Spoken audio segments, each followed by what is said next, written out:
बिस्मिल्लाहिर्रहमानिर्रहीम। ख़ातिन हज़रात अस्सलाम वालेकुम। हाज़रीन, आपको ज़िंदगी में दो तरह के लोगों के साथ वास्ता पड़ेगा।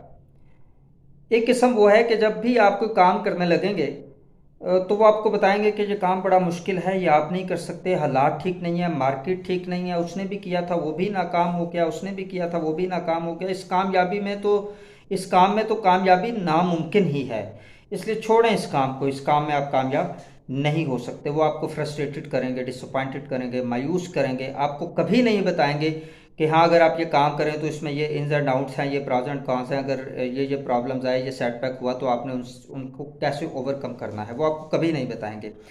आप नतीजातन डिसअपॉइंट हो जाएंगे, उस काम को करेंगे नहीं। अगर आप काम को करना शुरू करेंगे तो आपको जब एक दो दफ़ा उसमें कुछ सेटबैक होगा, कोई प्रॉब्लम्स आएंगी, तो आपको उन लोगों की बातें याद आएंगी और आप उनकी बातों को हकीकत समझ के उस पर अमल पैरा हो जाएंगे और वो आपको कमज़ोर कर देंगे।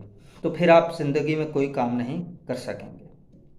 ये तो पहली किस्म है। अब दूसरी किस्म लोगों की वो है जो आपको ये बताएंगे, जब भी आप उनके साथ कोई बात शेयर करें या कोई काम करने लगेंगे तो वो आपको बताएंगे कि हाँ, ये काम आपका अच्छा है, लेकिन इस काम में ये प्रॉब्लम्स आ सकती हैं आपको, तो लेकिन आपने इन प्रॉब्लम्स को सॉल्व करने के लिए ये करना है, या आप ये कर सकते हैं। या फिर वो आप पे छोड़ देंगे कि आप उन प्रॉब्लम्स को फेस करने के लिए पहले से तैयार रहिएगा, उनको ओवरकम करने के लिए पहले से आपने कोई इंतज़ाम किया होना चाहिए। वो आपको गाइड करेंगे, लेकिन साथ ही कहेंगे कि you must try to do it, आपको काम करने की कोशिश करनी चाहिए। आपको अप्रिशिएट करेंगे, आपको मोटिवेट करेंगे, आपको आगे बढ़ने की तरगीब देंगे। वो आपको बताएंगे कि मौलाना रूम ने कहा कि जब आपको अल्लाह पाक ने उड़ने के लिए पैदा किया है तो फिर आप रेंगते क्यों हैं।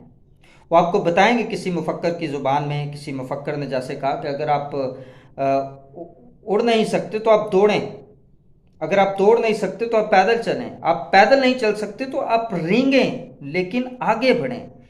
आगे बढ़ना ज़रूरी है। तो फिर जब आपके सामने इस तरह की बातें होंगी और आपको इस तरह की मोटिवेशन मिलेगी तो यकीनन आप आगे बढ़ने की सलाहियत और एनर्जी अपने अंदर महसूस करेंगे और फिर आप आगे बढ़ेंगे। अब फैसला आपके पास है कि आपने अपनी ज़िंदगी में किस किस्म के लोगों को जगह देनी है। पहली किस्म के लोगों को जगह देनी है कि जो आपको फ्रस्ट्रेटेड करेंगे, या फिर दूसरी किस्म के लोगों को जगह देनी है। लेकिन इसके साथ साथ आप एक मुशाहिदा ज़रूर कीजिएगा। आप ज़रा आंखें बंद कीजिए एक लम्हे के लिए और उन लोगों का तसव्वुर कीजिए जो पहली कैटेगरी में हैं।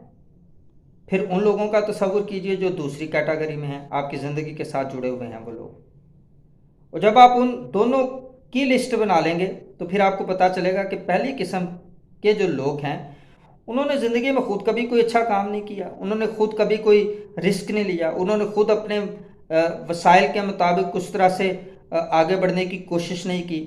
जहाँ पे उनके बाप दादा उन्हें छोड़ के गए थे वो भी उसी तरह से उसी जगह पे आज भी खड़े हैं, 50 साल ज़िंदगी के गुजारने के बाद भी उन्होंने एक कदम भी नहीं आगे उठाया, ना वो इसमें कामयाब हुए हैं। मतलब ज़िंदगी में उन्होंने खुद कभी कुछ किया ही नहीं है और अब वो अपनी महरूमी और नाकामियों पे पर्दा डालने के लिए आपके साथ इस तरह की फजूलियात जो है वो शेयर कर रहे हैं, इस तरह की बातें कर रहे हैं।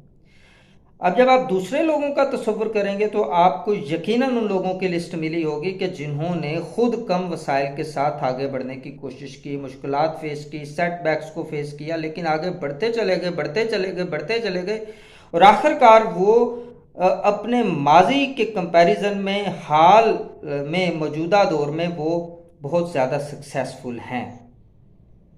तो दरअसल ये उनकी सक्सेस उनके रवैये की वजह से थी, उनके वे ऑफ थिंकिंग की वजह से थी, उनके तर्ज फ़िक्र की वजह से थी, सोचने के अंदाज की वजह से थी। तो ये आपके साथ जो जुड़े हुए लोग होते हैं वो दरअसल आपके अंदाज़ फ़िक्र को डेवलप करते हैं। तो अब आपने फ़ैसला करना है कि आपने किस किस्म के लोगों को अपनी ज़िंदगी में जगह देनी है ताकि आप आगे बढ़ सकें। अल्लाह हम सब का हामी और नासिर हो।